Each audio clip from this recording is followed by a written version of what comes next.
In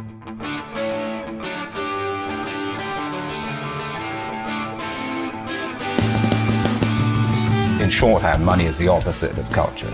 Money is the first value that gets to you, unless you've got culture to stave it on. One of the strongest impressions of the author in this book is of his ecstatic disgust. Would you say you suffer from disgust? I think every writer actually loves it all. And you walk towards it rather than turning away. I'm fascinated in distortions and distempers. I don't sit around feeling disgusted at all. I feel enthused.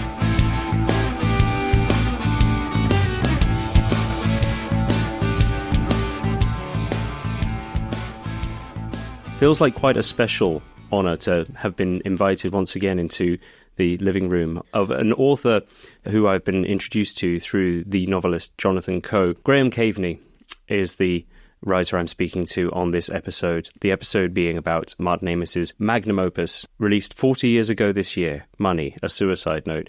First of all, Graham, how are you doing? I'm okay, Jack, thank you. Thanks for having me on. We've been going back and forth for a while about how your view of this novel in particular has changed. I think it's wise for you to tell us where you were in your life when you first picked up the novel. I first read this in paperback in 1985. I was halfway through a degree in English and American literature at Warwick University, a degree I wasn't particularly enjoying. I wanted to be a writer, and I kind of figured that doing a degree in English would be serving an apprenticeship, but actually it was a series of survey courses, which I just didn't connect with. It felt like we were doing literature in the way American tourists did Europe. We were just sort of Paris one day and then Belgium, Brussels the next or whatever, and I just wasn't, the literature wasn't speaking to me. They may well have been my immaturity, I'm sure it was. But one of the tutors on the course was Jonathan Coe, who was at that point writing a PhD on Henry Fielding. And when I told him I was thinking of leaving, he just kept saying, well, there are still books to be read that are not on the course. And he started to kind of put books my way, like Alistair Gray and I think Anita Bruckner's Hotel de Lac and Julian Barnes's Flaubert's Parrot.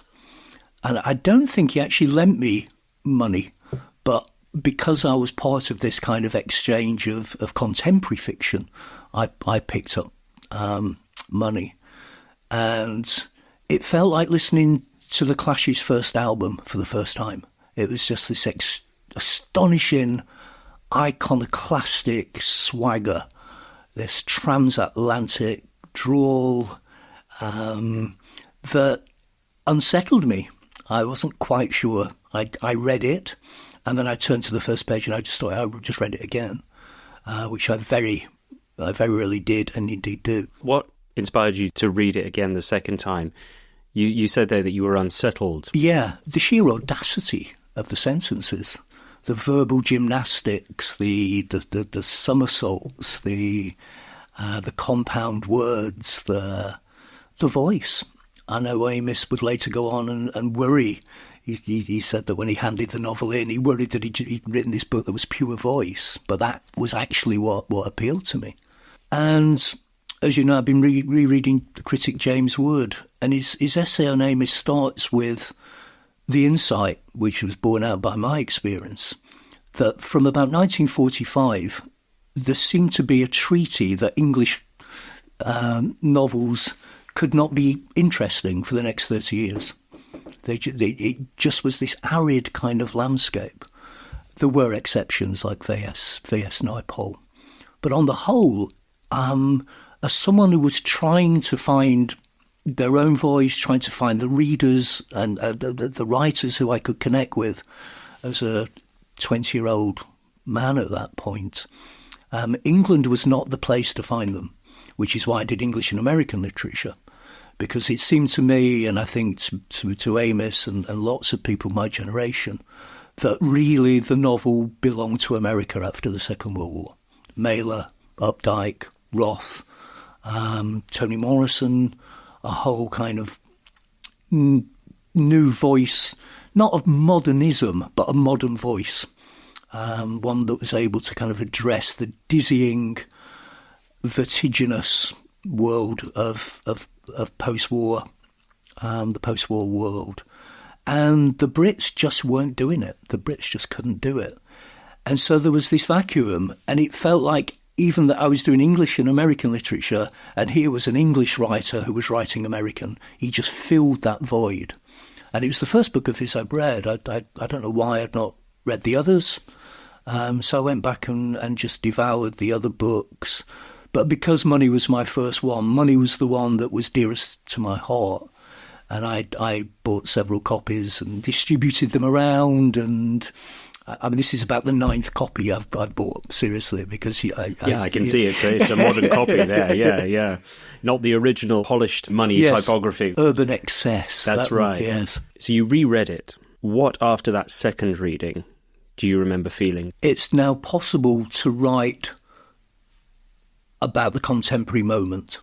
You don't have to either write some kind of dystopian futurist stuff, or you don't have to be enslaved to the past, to heritage. It was like the Clash in that sense. Like you say, one of those big cultural moments. Yeah. Permission to try new things. Yes, yeah. And at that point, like I say, I wanted to be a writer, and the only outlet it occurred to me that I could write at that age, 1920, was the music press. So I started sending off reviews to the music press, quite a few of which got published. And I started writing, being a book reviewer for the NME, which then launched me into a different world. But it was really sort of reading Amos and then Julian Barnes and realising that, you know what, this isn't the province of V.S. Pritchard or of the Oxbridge guys. I know that they are Oxbridge, but they didn't feel it somehow. They didn't carry around that anxiety of influence, that great phrase of Harold Bloom's, you know. They felt like Jagger and Richards. I mean, you know, I'm blush slightly to think of that now. But, they really felt as though they opened up the door to this contemporary voice, which I thought had belonged to the Americans, basically. Because the other big book was that New Journalism collection for me, with Didion and Mailer and Capote and all those people. So I thought that was possible if you were American, or I thought if you were a Brit, you were tracked with kind of William Golding or something. It just never. I thought this isn't my world, and Amos was, in ways I'm probably still unpacking. You know, I think a lot of our generation, my generation, probably felt that in the same way we felt that with punk, that you can spend the rest of your life just kind of potentially frozen in a moment, but hopefully not. Hopefully sort of it then thaws out. And the thing about punk, the most interesting thing about punk was post-punk, in terms of if you want to kind of carry that metaphor on. And I think that was probably true in some ways with Amos as well. The writers who came afterward, I've got Jeff Dyer in my head. You could hear that Jeff Dyer was okay. He's absorbed Amos, he's digested it, he's moving on, and I think you've got to do that. Money was published in 1984, but I believe it's set in 1981. You have very different feelings about this novel now. I think in order to really unpack that, we need to go back to what you remember of the time that Amos is writing about through the eyes of his protagonist, John Self. Yeah. Well, actually, one of the through lines of Money, it's not plot heavy at all, but one of the through lines is the wedding of Princess Di and Charles. So I remember clearly being opposed to that in the way that young men of my generation were.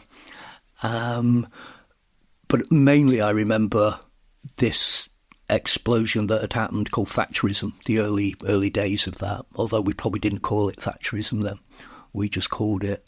a whole lexicon was being born at that point.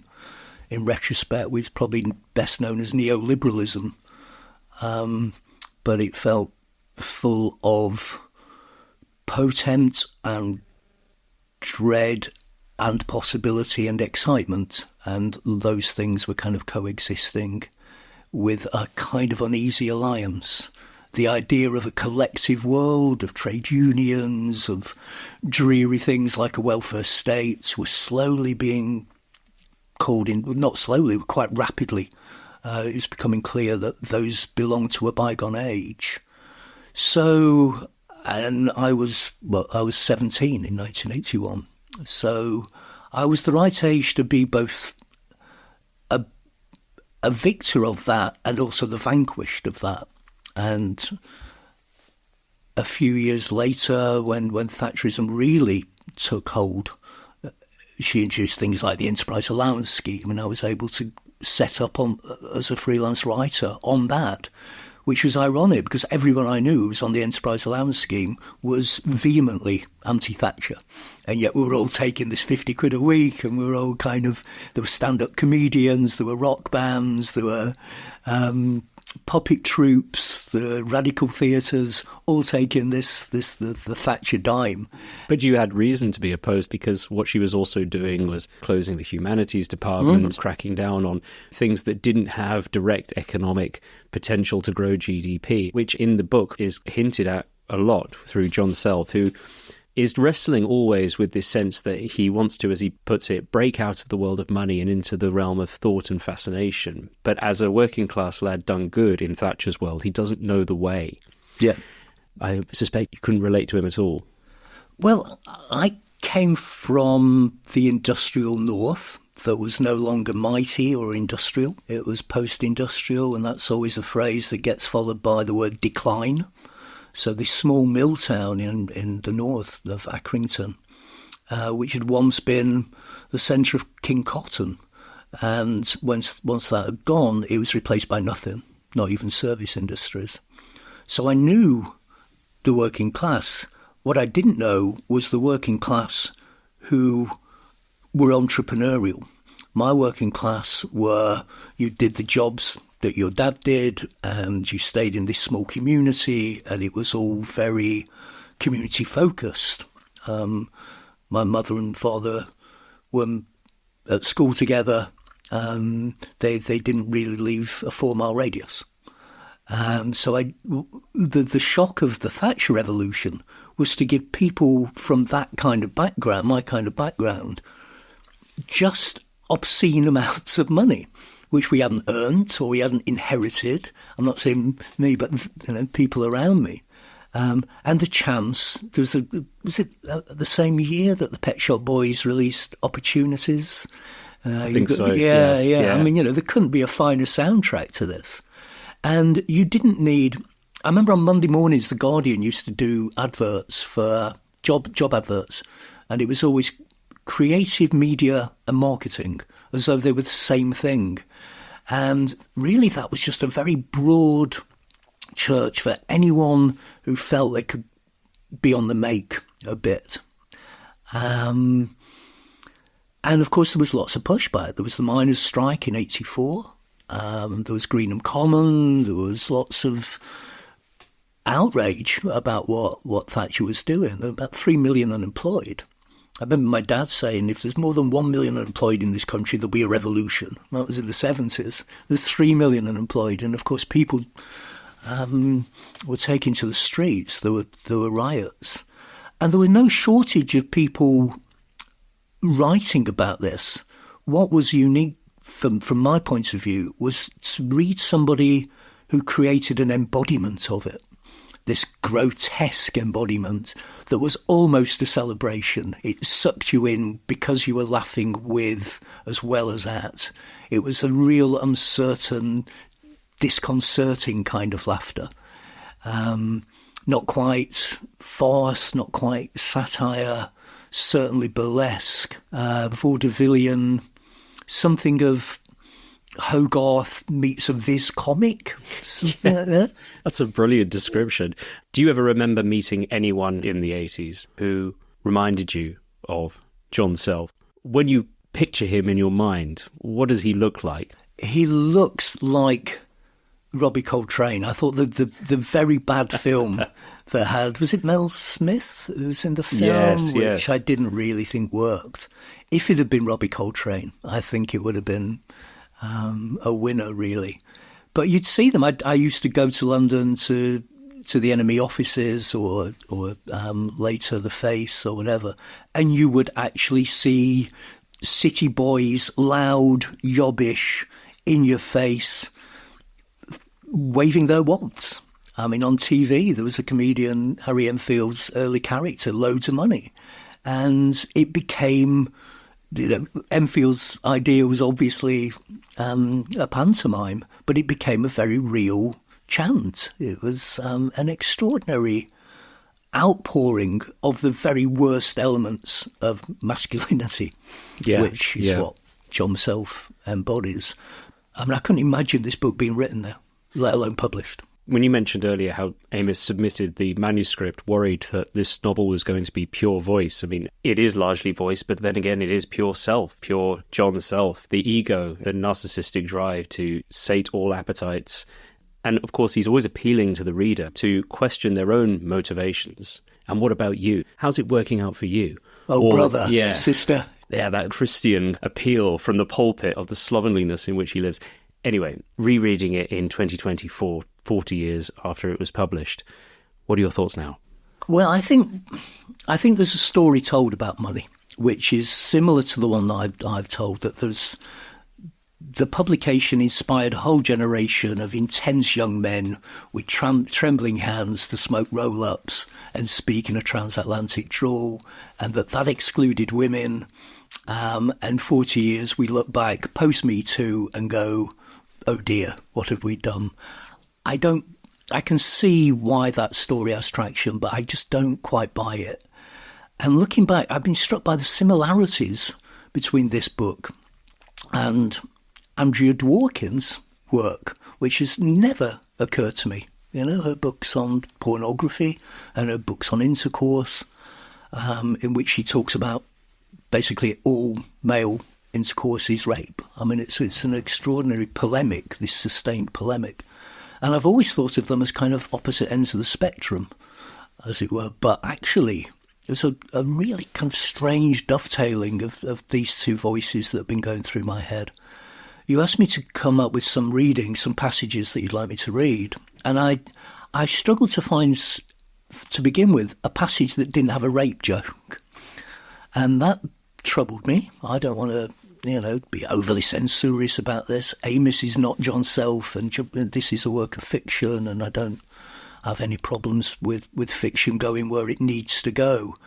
But as a 21st century reader, it is odd now to read this and to think, how troubled was I by this stuff at the time? I remember the passage where he talks about hitting women. John Self talks about hitting women. How easy it is once you've done it a couple of times. I think that was the most uncomfortable moment for me of the whole book. When he's struggling to be a better man and knows that he is failing, you warm to him. But when he says that, that's when the nastiness comes out in a way that made me think, oof, I'm not sure we're going to get on here. Yeah, it's clearly the climate that we're currently reading in, isn't it? One of the thoughts that went through my head is John Self is now running for President of the United States. This joke isn't funny anymore. At one point in the 80s, you could have comedians like Jerry Sadowitz, who just kind of clearly was being some kind of exorcism of all the political correctness that he saw in comedy like Ben Elton or whatever, and was just allowing himself he was almost crucifying himself as this sort of Dorian Gray figure. I am the repressed. I am this outpouring of everything that you secretly think but dare never say. And I think there was something of that here. But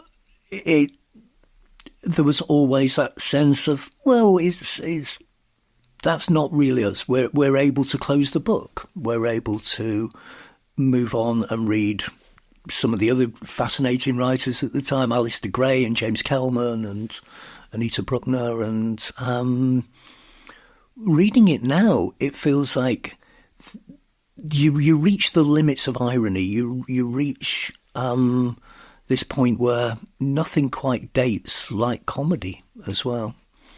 Like I say, I don't want to particularly accuse Amos of anything that his characters are guilty of.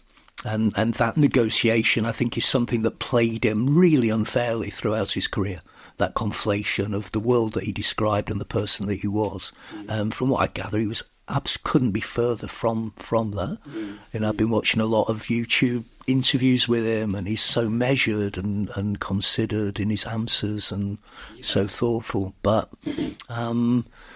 it is just shocking as a 21st century reader. It probably says more about how we're conditioned to read now than it does about anything else, or it says as much about that. You mentioned there was a passage there that you managed to find that wasn't the most abject example of misogyny. Perhaps we can go into that. I like to think of my West London flat as a kind of Playboy pad. This has no effect on my flat, which remains a gaff, a lair, a lean-to, a sock. It smells of batch, of bachelordom. Even I can nose it. Don't let batch into your life, into your bones. After a while, batch gets into your bones. Like an adolescent, throbbing, gaping, my poor flat pines for a female presence, and so do I. His spirit is broken, and so is mine. My pad has tussled cream carpets, a rhino and pylon sofa, and an oval bed with black satin counterpane. None of this is mine. The voile walls are not mine. I hire everything. I hire water, heat, light. I hire tea by the tea bag. I've lived here for 10 years now, and nothing is mine. My flat is small and also costs me lots of money. Standing in the Nordic nook of the kitchen, I can gaze down at the flimsy-limbed joggers heading south towards the park. It's nearly as bad as New York. Some of these gasping fatzos, these too little too late artists, they look as though they're running up rising ground, climbing ground. My generation, we started all this. Before, everyone was presumably content to feel like death the whole time. Now they want to feel terrific forever. The 60s taught us this, that it was hateful to be old. I'm a product of the 60s, an obedient, unsmiling, no-comment product of the 60s. But in this matter, my true sympathies go further back, to those days of yore when no one minded feeling like death the whole time. I peer through the spectral, polluted, nicotine-sodden windows of my sock at these old lollopers in their kiddie gear. Go home, I say. Go home, lie down and eat lots of potatoes. I had 3 hand jobs yesterday. None was easy. Sometimes you really have to buckle down to it, as you do with all forms of exercise. It's simply a question of willpower. Anyone who's got the balls to stand there and tell me their hand job isn't exercise just doesn't know what he's talking about. I almost had a heart attack during number 3. I take all kinds of other exercise too. I walk up and down the stairs, I climb into cabs and restaurant booths, I hike to the Butcher's Arms and the London Apprentice, I cough a lot, I throw up pretty frequently, which really takes it out of you. I sneeze and hit the tub and the can. I get in and out of bed, often several times a day. One of the guests that you'd listened to on this podcast, Alice Denby, said on the episode in which we spoke about the novel's success that it's always been assumed that women won't enjoy Martin Amis, or that men feel the need to put themselves out in front to protect them from it and just warn them that there are many things there that they're going to read that they're not going to like, that absolutely is not a reflection on all men and certainly not myself, etc., etc. Yeah. But that she says it's perfectly possible for a woman to read a novel like Money and really enjoy it, A, and B, understand where the flaws in the character are meant to be explicitly their flaws and not some sort of endorsement of a worldview. In contrast, you said the novel left you cringing. Is there a very particular experience as a male Martin Amis reader, because men know men like John Self, that this is much less to do with how men relate to women, but how men relate to other men. And the John self in their self. I think that is the real crux of the matter. I was delighted to hear Alice say what she said, actually. I was really intrigued by that interview. I think one way of answering this, Jack, is to say that in the 80s, the critical consensus on the liberal progressive left, let's call it, was that in order for a feminist film or book to be called that, it didn't have to show strong women doing progressive things or being particularly feminist. What it needed to do was to lay bare the conditions that illustrated how women were oppressed.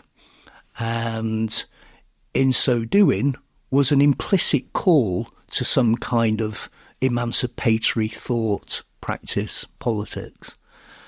And what seems to have happened over the last 40 years is that we want a kind of culture of the superego, by which I mean that we don't want films and novels to show these things anymore. We want films and novels to show how people are overcoming them.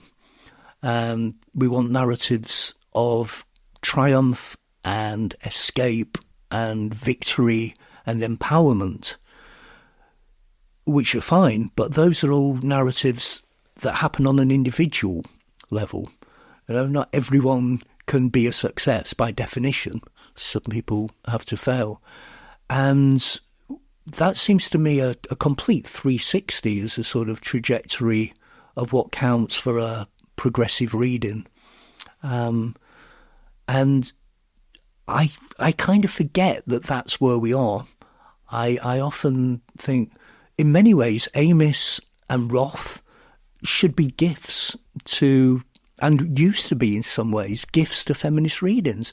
This is what men are like. This is the utter bathos of masculinity. It's neediness, it's infantilism, it's, at best, it's kind of aspiring to adolescence.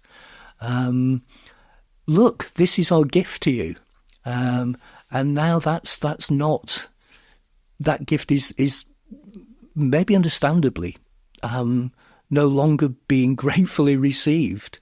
The pushback seems to be, we don't care anymore. I think one of the things that Amis reinforced in the way that he spoke about his portrayal of men was that he felt that there were hard limits to what the average man is able to achieve in terms of self-improvement. And in a wider context, Amis, I think, got folded into what became known as the New Lad.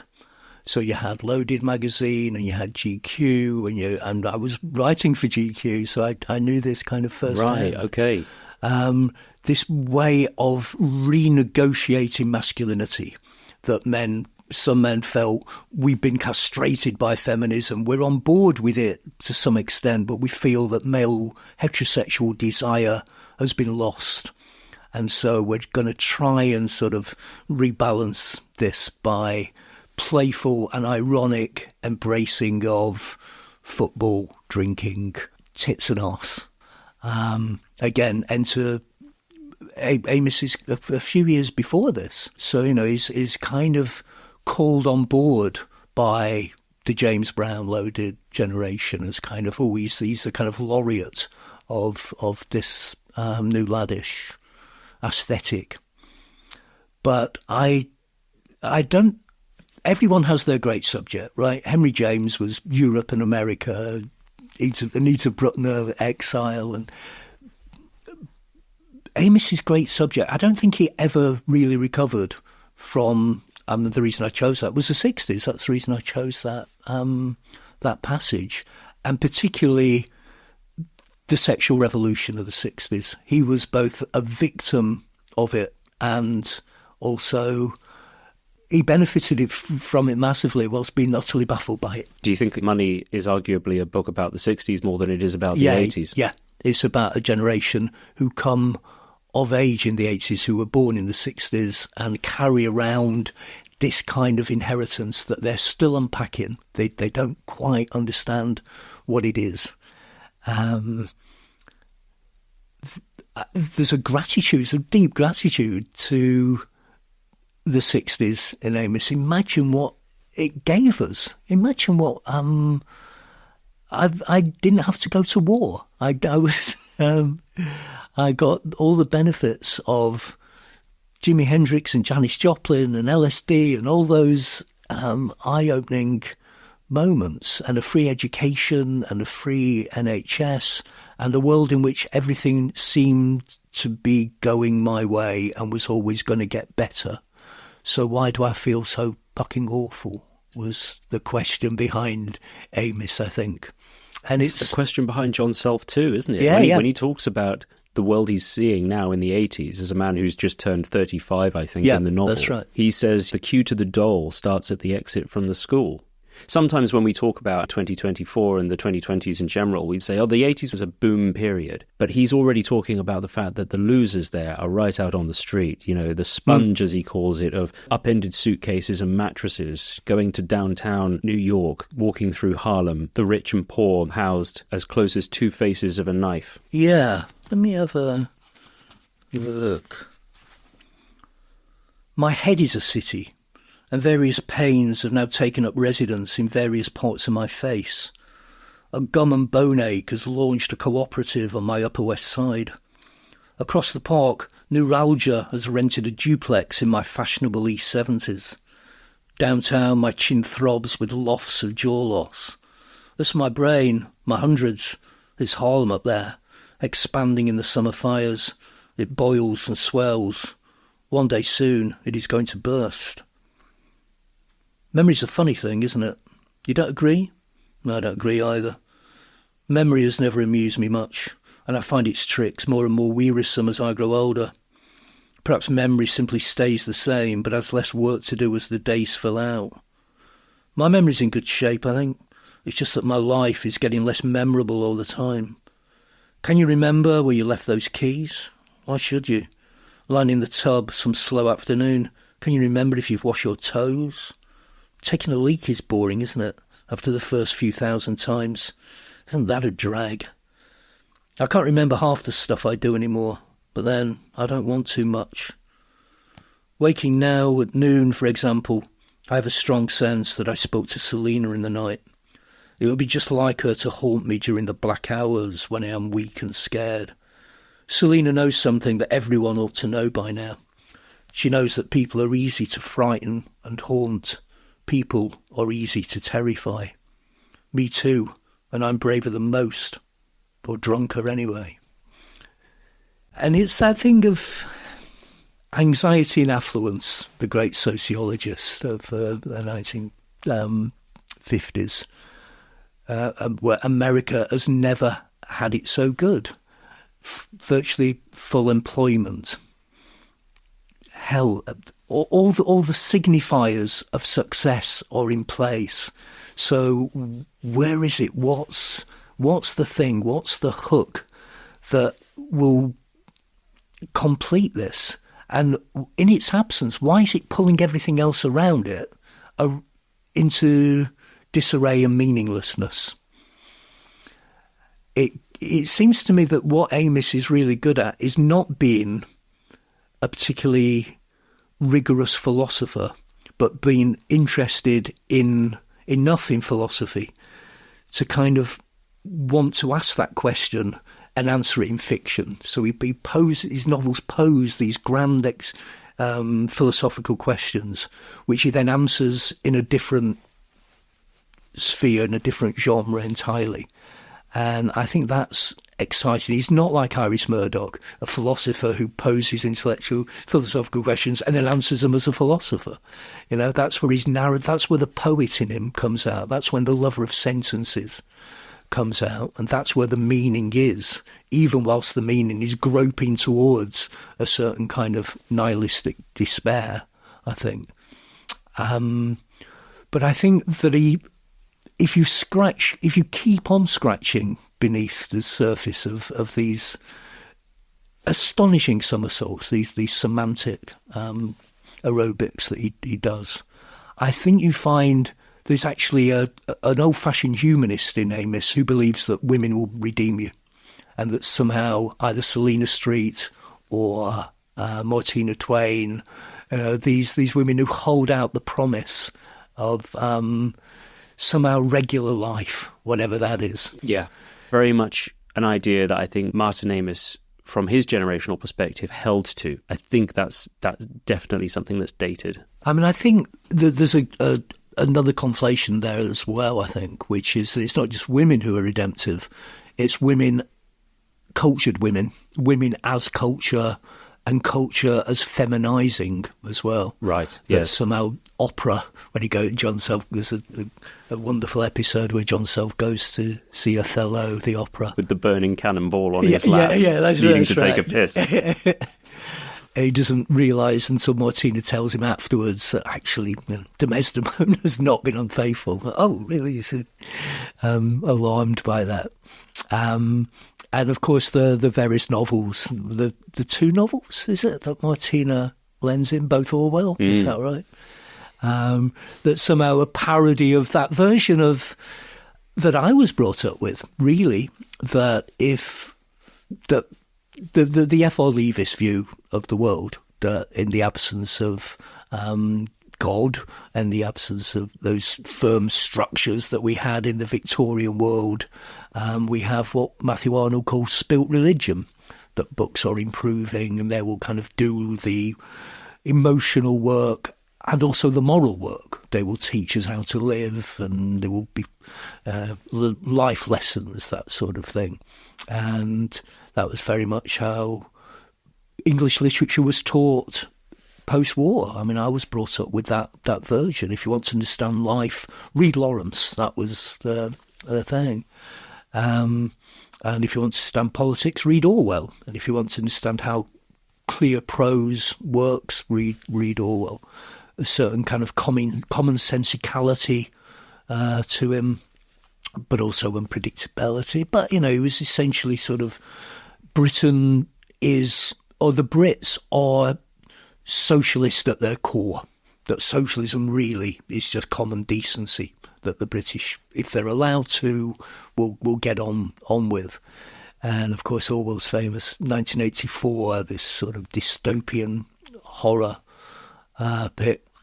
And this in 1984, where it's not the state who has control, it's the lack of a state. No, absolutely. It's the Huxley-Orwell dichotomy, isn't it? Yeah. And that Huxley was more on the money, no pun intended, than Orwell. John Self, yeah. He is trapped, not in a totalitarian state, but a totalizing market. Yes, yeah, that's right.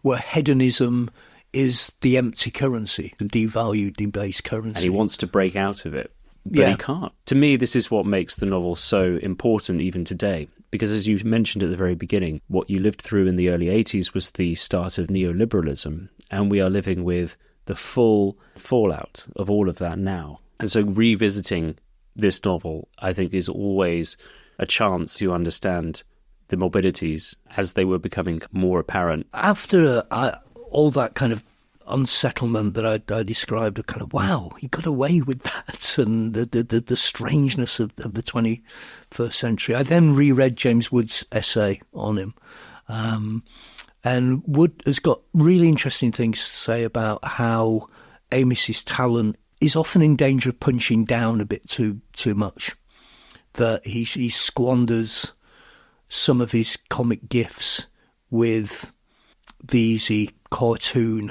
when it could be so much bolder, and I think that was running through my head this time, that actually the book isn't as tightly structured. It's not really got a plot to it at all. I'd not realised that when I first read it, because I was so entranced by the voice. I didn't mind that. I just went with it. But actually there was an experience that I'd never had with Amis before, which was one of impatience. I was thinking, oh, come on, not again. And the thing that Wood says about being imprisoned, I think the essay is called Imprisoned Sensibility or something. And I can see how, in the same way that John Self is imprisoned by precisely the things you talked about, Amis then becomes imprisoned in the way in which he talks about them. So there's a kind of stylistic mirroring of irony doing to the prose what money is doing to John Self, that neither of them can quite find a way out of it. Yeah. Once Amos has settled on this note, that really it's one just very dark gag that just gets pushed further and further, and let's really kind of run with this, from hitting women to rape to, really let's dig deep with this one. He's painted himself into a corner. Where else can you go? You can't then say, but you know what, we should all just really kind of love each other and get along and find a, because he's gone too far. He's already in this Hubert Selby, The Room type world, if you know that book, of just hell. And you think, well, any resolution, any kind of glimmer of optimism is now going to fall flat. I don't feel uplifted by anything. Any way out is not going to feel like a way out, because by definition you've painted it as being a totalising system. Do you think this is why Martin Amis inserts himself into the novel? Yeah. I think that's right.